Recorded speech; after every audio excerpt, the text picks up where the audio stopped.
இன்னைக்கு செவ்வாய்க்கிழமை night 8 to 9 ஒரே நேரத்தில் தீபம் வச்சோம். ஸோ ஒரு 6:30 7 மணிக்கு மேலே வந்து அபிஷேகம் வந்து ஸ்டார்ட் பண்ணிட்டோம். அப்போ தான் 8 மணிக்கு எல்லாம் முடிச்சு க்ளீன் பண்ணிவிட்டு நம்ம தீபம் வைக்க முடியும் அப்படின்னு. வெற்றிலை தீபம் போடலைங்க, அது 9 வாரம் போட்டேன். அதுக்கப்புறமா பார்த்தீங்க அப்படின்னா அந்த ஒரே நேரத்தில் நெய் தீபம் வந்து நான் போட்டுட்ருக்கேன். அதுக்கு எப்பயும் போல் என்னால் என்ன முடியுமோ அந்த நெய்வேத்தியம் எல்லாமே வந்து செஞ்சு வச்சுருவேன்.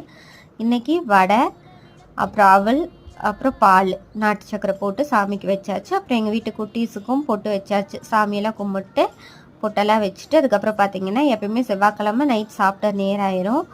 9 மணிக்கு பூஜை முடிச்சுட்டு அப்புறம் சாப்பிட்டு ஆத்தா தம்பிலாம் படுத்துட்டாங்க. அப்புறம் நான் வந்து கொஞ்சம் பாத்திரங்கள் நிறையா இருக்கு இல்லையா, நெய்வேத்தியத்துக்கு செஞ்சது எல்லாமே.